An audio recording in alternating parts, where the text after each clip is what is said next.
Hello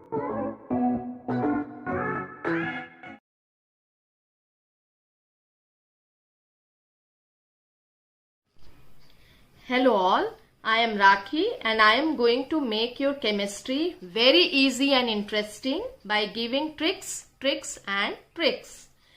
सारी चीजें तो हमें बुक्स में मिल जाती हैं, पर प्रॉब्लम आती है उन्हें याद करने में। तो मैं आपकी ये प्रॉब्लम सॉल्व करने की कोशिश करूंगी। मैं आपको ट्रिक्स के साथ साथ इम्पॉर्टेंट कॉन्सेप्ट्स भी बताऊंगी, जिससे आप कोई भी एग्जाम हो कोई गलती नहीं करेंगे। जब आप मेरी वीडियोस देखेंगे, मैं हर टॉपिक को आपको ऐसे समझाने जा रही हूं जिसमें आपको याद ना करना पड़े। आपने टर्म या वर्ड देखा and you are going to write about it. Lower classes से पढ़ते हुए आ रहे हैं। What is matter? We all know that definition is given there. Anything which has mass, occupies space and can be perceived by our senses is known as matter. ठीक है, तो हम इसको याद कैसे रखें इस डेफिनेशन को? डेफिनेशन तो हमको पता है और हमको समझ में भी आ गया है कि मैटर क्या है, लेकिन हम इसको याद कैसे रखें? So I am going to help you all in that. ठीक है, देखो मैटर को हम याद रखेंगे मैट से। मैट यहीं पर है बेटा, मैटर के ही वर्ड में मैट दिया हुआ है, MAT मैट। मैट मतलब चटाई, है ना? सबको पता ही होगा। अब आपकी मम्मी ने बोला चटाई लेकर आना बेटा, हम खाना लगाने जा रहे हैं, तो चटाई बिछा दो। आपने चटाई उठा के लाई तो आपको लगा हाँ इसमें कुछ मांस है, हैवी है थोड़ा सा। फिर आपने उसको बिछाया तो आपने देखा अरे ये तो जगह भी घेर रही है, it is occupying space also. जब आप बिछा रहे थे तो आपको एकदम हवा सी लगी, महसूस हुआ। आपको दिख नहीं रही है कि हवा आ रही है वहां से, पर आपने महसूस किया, है ना? तो perceived by our senses, because we are not able to see it but we can feel it. That is the meaning of these words, perceived by our senses. ठीक है, अब हम आते हैं मैटर के स्मॉलेस्ट पार्टिकल पर। तो matter का स्मॉलेस्ट पार्टिकल यहीं पर है, MAT मैट से ही एट, एम को छोड़ देंगे। अब हम आ जाएंगे एट में। तो एट से हमको याद रखना है कि एटम। ठीक है, atom is the smallest particle of matter which may or may not have independent existence. अब सोचो एटम जो है वो मैटर का सबसे छोटा पार्टिकल होता है और वो उस अकेले भी रह सकता है या किसी के साथ कंबाइंड वे में भी रह सकता है। उसी का मतलब मे और may not have independent existence का मतलब ही ये है कि वो इंडिपेंडेंट मतलब फ्री भी रह सकता है या डिपेंडेंट किसी के साथ कंबाइंड वे में भी मिलता है। ठीक है, अब इसमें हम देख रहे हैं इंडिपेंडेंट एग्जिस्टेंस मतलब बहुत कुछ ही एटम्स हैं जो इंडिपेंडेंटली एग्जिस्ट करते हैं and they are known to be as inert gases. And this inert gases, there are only 6 inert gases: helium, neon, argon, krypton, xenon, radon, और उनके एटॉमिक नंबर्स हैं 2, 10, 18, 36, 54। और इनका कॉन्फ़िगरेशन है outer most valence shell electronic configuration. हम देख रहे हैं वैलेंस शेल में कितने इलेक्ट्रॉन्स है? 2, 8, 8, 8, 8, 8। 6 गैसेस में से सिर्फ हीलियम के पास 2 इलेक्ट्रॉन्स हैं वैलेंस शेल में, बाकी सबके पास 8, 8 इलेक्ट्रॉन्स हैं। अगर 2 इलेक्ट्रॉन्स होते हैं तो हम उसको बोलते हैं डुप्लेट। डू मतलब 2, याद रहेगा, राइमिंग वर्ड लग रहा है ना, डू 2। ओके, अगर 8 है तो हम बोलेंगे ऑक्टेट। Octet, octet means 8। ठीक है, एक ओ तो था, एक और बना दिया, तो ऑक्टेट मीन्स 8। साइंटिस्ट ने ये देखा कि जिन भी एलिमेंट्स के आउटर मोस्ट शेल में 2 या 8 इलेक्ट्रॉन्स हो, they are stable element, they don't react. क्योंकि वो स्टेबल है, ये देखा गया कि वो रिएक्ट करते ही नहीं है। ठीक है, तो इसलिए इन गैसेस का नाम दिया गया inert gases. Inert gases means, inert means unreactive, which don't react. इनको हम नोबल गैसेस भी बोलते हैं। नोबल गैसेस इसलिए बोलते हैं क्योंकि अगर आपने सुना होगा Nobel prize winner, Nobel prize उन्हीं को दिया जाता है जो अपनी फील्ड में एक्स्ट्राऑर्डिनरी वर्क करते हैं। ठीक है, तो यहां पर क्या है कि ये जो सारी 6 गैसेस हैं, helium, neon, argon, krypton, xenon, radon, इनके जैसे सारे एटम्स, हमको पता है हमारे पास टोटल 118 एलिमेंट्स हैं पीरियोडिक टेबल में जो अरेंज्ड है। 118 एलिमेंट्स में only this 6 elements are stable and everybody wants to become stable. हम भी अपनी लाइफ में स्टेबल बनना चाहते, तभी आप पढ़ रहे हैं, हम पढ़ा रहे हैं, हम सब काम कर रहे हैं, आपके पेरेंट्स जॉब कर रहे हैं, बिजनेस कर रहे हैं. Everybody wants to become stable in their life. Similarly all atoms also wants to become stable. और वो किनके जैसा बनना चाहते हैं? वो इन 6 गैसेस के जैसा बनना चाहते हैं. ठीक है. So they are known to be as also noble gases. Noble because all other atoms wants to be like them. They are their role model actually. Okay. Now they are also known to be as rare gases. Rare gases इसलिए because ये atmosphere में मिलते हैं, बिल्कुल मिलते हैं, but in traces बहुत small quantities में मिलते हैं. That's why they are known as rare gases also.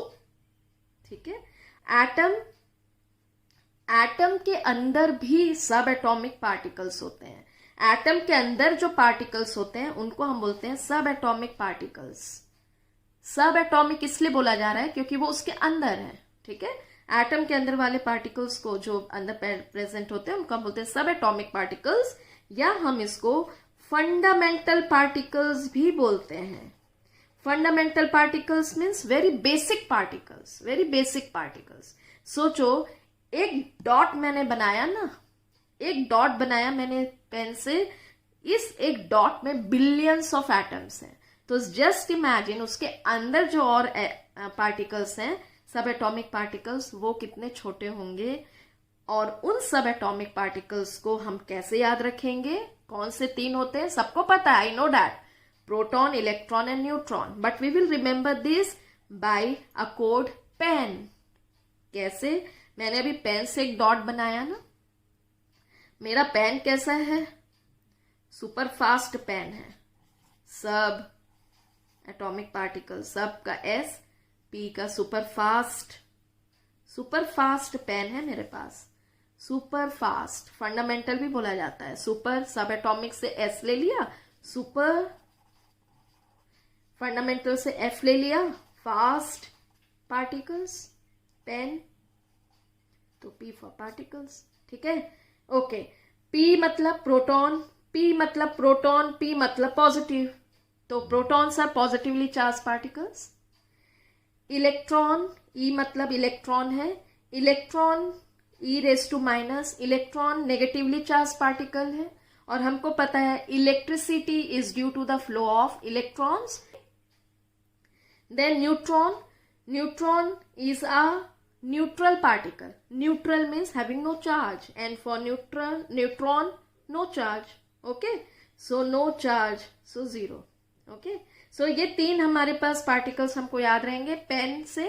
Proton, electron, neutron. P positive, E electron negative, and neutron no charge, neutral. Okay.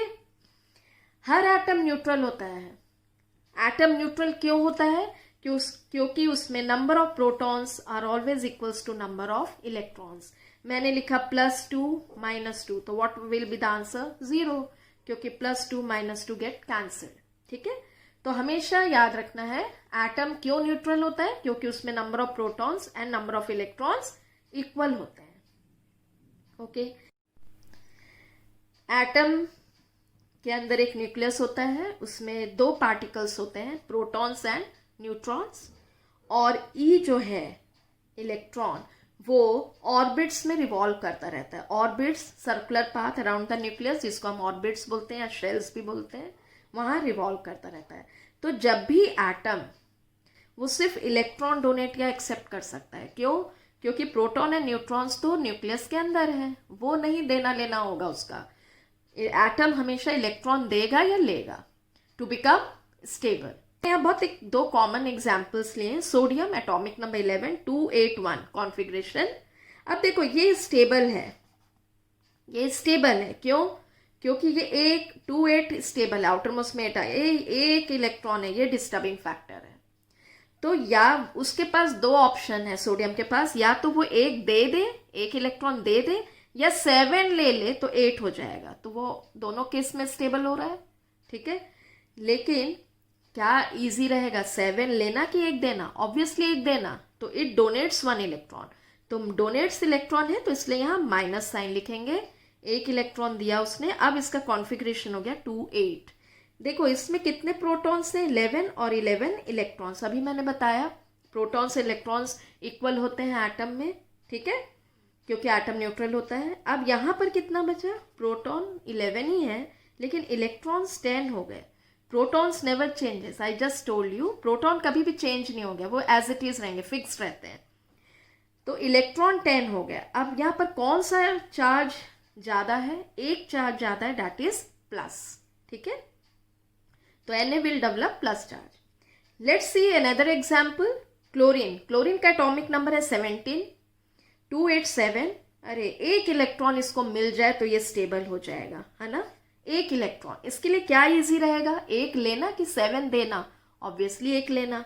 तो ये एक इलेक्ट्रॉन गेन करेगा तो प्लस साइन आया, और ये क्योंकि ये अब यहाँ पर देखो 17 प्रोटॉन्स हैं, 17 इलेक्ट्रॉन्स हैं, लेकिन यहाँ 17 प्रोटॉन्स हैं और 18 इलेक्ट्रॉन्स हो गए, एक इलेक्ट्रॉन बढ़ गया। तो अब कॉन्फ़िगरेशन हो गया 288, अब ये स्टेबल हो गया है, और एक इलेक्ट्रॉन बढ़ा है, मतलब एक नेगेटिव चार्ज बढ़ गया तो माइनस। वैसे भी लॉजिकली देखा जाए तो जब हम किसी को कुछ चीज़ देते हैं तो हमको प्लस पॉइंट्स मिलते हैं, लेकिन हम जब किसी से कुछ लेते हैं तो we get minus. Always remember that. Okay, now I got here charged species. Now I cannot call this sodium plus and chloride Cl minus as atom, can I? No. Now these are charged atoms. So charged atoms are known to be as ions. So our now next topic is ions. Ions, the name itself says, atom और group of atoms carrying positive और negative charge is known as ion. अभी आपको बताया ना, ठीक है, जिस भी एटम या ग्रुप ऑफ एटम्स भी हो सकते हैं कैरिंग पॉजिटिव और negative charge is known as ion. ये हमको डेफिनेशन तो पता है, बुक्स में दी हुई है, हम याद कैसे रखें उसके लिए ट्रिक है। आई ऑन द AC, मेरी मदर ने बोला बेटा AC ऑन करना, मैंने air conditioner, I on the AC which is a simple task and not complex। अरे AC ऑन करने में क्या प्रॉब्लम है भैया, बहुत सिंपल वर्क है वो, तो तुमने रिमोट से ऑन किया, हो गया। अब आप AC ऑन क्यों कर पाए, suppose because you are charged, ठीक है, तो you are charged, that's why you can on the AC without the help of remote also you can on the AC because you are a charged particle, ठीक है। तो हम ऐसे याद रखेंगे, कैसे याद रखेंगे, आयन मतलब आयन, AC और simple and complex are their types. मैंने यहाँ टाइप्स भी बता दिया बेटा। यहाँ पर AC जो है वो है एनायन और कैटायन, ठीक है। अभी हमने देखा ना, दो चार्जेस डेवलप हुए थे, negative and positive. Negative charge types of ions में पढ़ रहे हैं। Negatively charged atoms are known to be as anion. अब हम इसको ऐसे याद रख सकते हैं, यहाँ एन आ रहा है ना, तो ये नेगेटिवली चार्ज्ड है, ओके। अब मैंने इस नेगेटिव चार्ज आयन को कट कर दिया, काट दिया, क्रॉस कर दिया, काट दिया, तो कटा हुआ आयन बन गया कैट आयन। तो हमको ऐसे याद रखना है, a positively charged atom is known as cation, okay, इसकी डेफिनेशन है ये। तो हमको ऐसे याद रखेंगे, नेगेटिवली चार्ज्ड एन आयन में ही है बेटा एन, और कैट आयन, कैट मतलब कटा हुआ आयन, ठीक है। अब हम देखते हैं, ये दो और टाइप्स का भी होता है, simple and complex. Anion और कैट आयन अगर सिंगल फॉर्म में है, सिंपल है, single, simple means here single, single मतलब जब सिंगल एटम्स होंगे उनके ऊपर अगर नेगेटिव चार्ज है तो वो सिंपल एन आयन कहलाएगा। सिंपल एन आयन के पीछे हम सफिक्स लगाएंगे आइड। अब हमको ये कैसे पता रहे कि आइड सफिक्स लगाना है, तो हम ऐसे याद रखेंगे, सिंपल में सेकेंड लेटर आई है तो हम याद रखेंगे इसमें हमको आइड सफिक्स लगाना है, ओके। यहाँ पर हमको एनायन में भी आइड मिल रहा है, आई मिल रहा है, और सिंपल में भी। तो सिंपल एनायंस के पीछे हमेशा सफिक्स मतलब जो पीछे लगता है, तो यहाँ हाइड्राइड है, H माइनस को हाइड्राइड बोलेंगे, Cl माइनस क्लोराइड है, Br माइनस ब्रोमाइड है, O2 माइनस ऑक्साइड है, N3 माइनस नाइट्राइड है। अब हमको यहाँ एक चीज याद रखनी है, -1 1 नहीं लिखा जाता है, सिर्फ माइनस लिखो या प्लस लिखो, 1 नहीं लिखते हैं। और अगर 2 है 3 है तो 3 या 2 नंबर्स को पहले लिखते हैं, साइन हमेशा बाद आता है, क्योंकि हम पढ़ते हैं अल्फाबेटिकल ऑर्डर में, N के बाद S आता है ना, NOPQRS। तो नंबर पहले लिखोगे और बाद में आप साइन लगाएंगे, चाहे वो प्लस हो या माइनस। ओके, अब हम आते हैं सेकंड टाइप, कॉम्प्लेक्स, जो अभी हमने बताया था ट्रिक में। कॉम्प्लेक्स और पॉलीएटॉमिक एनायन में सफिक्स आता है 8। ठीक है, पॉली मतलब होता है जिसमें एक से ज्यादा एटम्स हो। तो यहां पर जैसे है SO4 2- sulphate, CO3 2- carbonate, NO3- nitrate, PO4 3- phosphate. तो सबके पीछे हम देख रहे हैं सफिक्स आ रहा है 8। ये पॉलीएटॉमिक है, एक से ज्यादा एटम्स है इसमें। इसमें सिर्फ एक एक्सेप्शन आपको ध्यान रखना है, hydroxide. Hydroxide is also polyatomic anion, but इसमें हम हाइड्रोक्सेट नहीं बोल रहे हैं, हम बोल रहे हैं हाइड्रोक्साइड, मतलब इसमें भी सफिक्स आ रहा है आइड। एक एक्सेप्शन याद रख सकते हैं हम। ठीक है, we can also use the suffix ite. Ite, if one oxygen less, then it will be ite. For example, sulfate SO4 2-, but sulfite is SO3 2-. Similarly, nitrate NO3-, but nitrite will be NO2-. Phosphate PO4 3-, phosphite will be PO3 3-. So like this we have to remember, in polyatomic anion you will have the suffix either ate or ite. Now next is cation के case में हम देखें, cation भी दो type के होते हैं, simple cation and complex और पॉलीएटॉमिक कैटायन।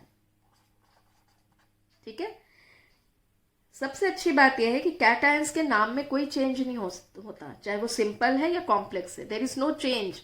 जैसे हमने यहाँ देखा ना आइड और एट लग रहा था, यहाँ हमको वो चीज ध्यान नहीं रखनी है, क्योंकि यहाँ सिर्फ नाम एज इट इज नाम लिखते हैं। जैसे हाइड्रोजन H+ को हम हाइड्रोजन ही बोलेंगे, Na+ सोडियम ही बोलेंगे, Mg2+ magnesium, Al3+ aluminium, NH4 अब ये पॉलीएटॉमिक शुरू हो गए। ये तो सिंपल थे क्योंकि इनमें सिंगल एटम्स थे। पॉलीएटॉमिक जैसे NH4+, H3O+, NO2+, ये नाइट्रोनियम है, ये हाइड्रोनियम है, ये अमोनियम है, इसमें सब में कोई नाम में चेंज नहीं आया है। ठीक है, ओके ओके।